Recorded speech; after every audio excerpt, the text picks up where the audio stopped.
নমস্কার বন্ধুরা, info Bengal news চ্যানেলে আপনাদের সবাইকে স্বাগতম জানাচ্ছি।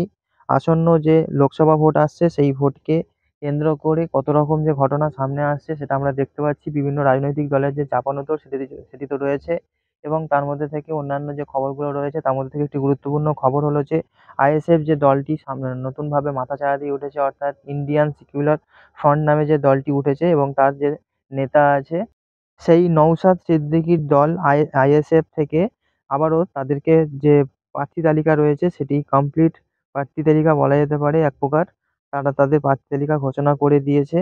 তো এই ভিডিওর মাধ্যমে আপনারা জানতে পারবেন আইএসএফ এর যে দলটি রয়েছে সেই আইএসএফ দলের যে লোকসভা কেন্দ্রে তাদের প্রার্থী তালিকা কি থাকছে, তারা কোন প্রার্থী কোথা থেকে লড়াচ্ছে সেটি আপনি এই ভিডিওর মাধ্যমে জেনে নিন।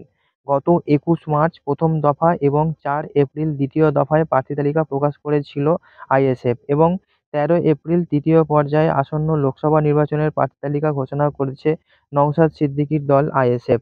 এবং ফুরফুরা শরীফে সাংবাদিক সম্মেলন করে ৪টি লোকসভা কেন্দ্রে প্রার্থী তালিকা প্রকাশ করা হয়েছে তাদের দলের পক্ষ থেকে। সব মিলিয়ে এই নিয়ে মোট ১৩টি লোকসভা কেন্দ্রে প্রার্থী তালিকা প্রকাশ করেছে আইএসএফ।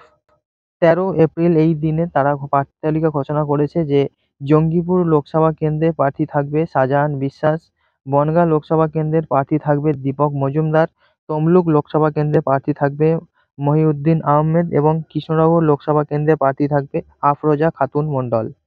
অন্যদিকে ডায়মন্ড হারবারে তৃণমূলের যে সেকেন্ড ইন কমান্ড রয়েছে অভিষেক ব্যানার্জি, তার বিরুদ্ধে প্রতিদ্বন্দ্বিতা করার চ্যালেঞ্জ করলেও সেখানে আইনজীবী মজনু লস্করের নাম ঘোষণা করেছে আইএসএফ।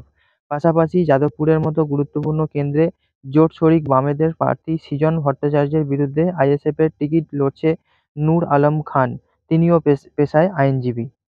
আইএসএফের হয়ে মালদা উত্তর থেকে লড়ছে মোহাম্মদ সায়েব, জয়নগর থেকে লড়ছে মেঘনাদ হালদার, মুর্শিদাবাদ থেকে লড়ছে হাবিব শেখ, বারাসাত থেকে লড়ছে তাপস বন্দ্যোপাধ্যায়, বসিরহাট থেকে লড়ছে মোহাম্মদ শহীদুল ইসলাম মোল্লা, মথুরাপুর থেকে লড়ছে অধ্যাপক অজয় কুমার দাস এবং ঝাড়গ্রাম থেকে লড়ছে অধ্যাপক বাপি সোরেন।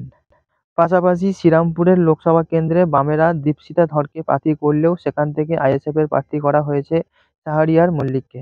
এবং এটি বলাই বাহুল্য যে বামেদের সঙ্গে জোট নিয়ে চাপানুতোরের মাঝে প্রথম দফার পর এবং ২১ মার্চ ৮টি লোকসভা কেন্দ্রের প্রার্থী তালিকা ঘোষণা করেছিল নওশাদের দল, এবং ১৩ এপ্রিল বাকি আরও অনেকগুলো জায়গায় অর্থাৎ অনেকগুলো কেন্দ্রে তাদের প্রার্থী তালিকা প্রকাশ করে দিল।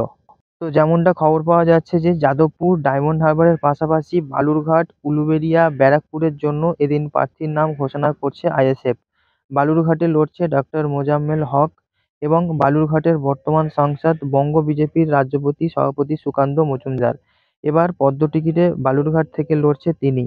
অন্যদিকে আইএসএফের টিকিট উলুবেড়িয়াতে লড়ছে মফিকুল ইসলাম, ব্যারাকপুরে লড়বে জামিল হোসেন। তো বন্ধুরা, এই ছিল আইএসএফ দলের প্রার্থী তালিকা যারা ঘোষণা করে দিয়েছে। মোট ১৩খানা কেন্দ্রে তারা কোন কোন প্রার্থীকে দাঁড় করাচ্ছে ভোটে লড়ার জন্য সেটি আপনি এই ভিডিওর মাধ্যমে জানতে পেরে গেলেন। এবং আসন্ন যে লোকসভা ভোটটি আসছে সেই ভোটে কিন্তু খুবই বড় একটা টাফ ফাইট হতে চলেছে, কারণ এখানে কেউই একটুখানিও জায়গা ছাড়বে না। সেখানে তৃণমূল, বিজেপি বড় তো দল হিসেবে রয়েছে, এবং পাশাপাশি সিপিএম এবং তার সঙ্গে যোগ দিল আইএসএফ যে দলটি, তারাও তাদের প্রার্থী কিন্তু অল্প অল্প করে দিয়ে দিচ্ছে। তো ভোটের রেজাল্ট কি হবে সেটার জন্য কিন্তু সবাইকে অপেক্ষা করে থাকতে হবে, এবং এই এই যে প্রার্থীগুলো এখন তাদেরকে নাম ঘোষণা করা হয়েছে তারা কেমন ফল করে এটিই দেখার। তো বন্ধু, এই ছিল আপডেট। দেখা হচ্ছে আপনার সঙ্গে পরের ভিডিওতে। সবাই খুব ভালো থাকবেন। Good bye.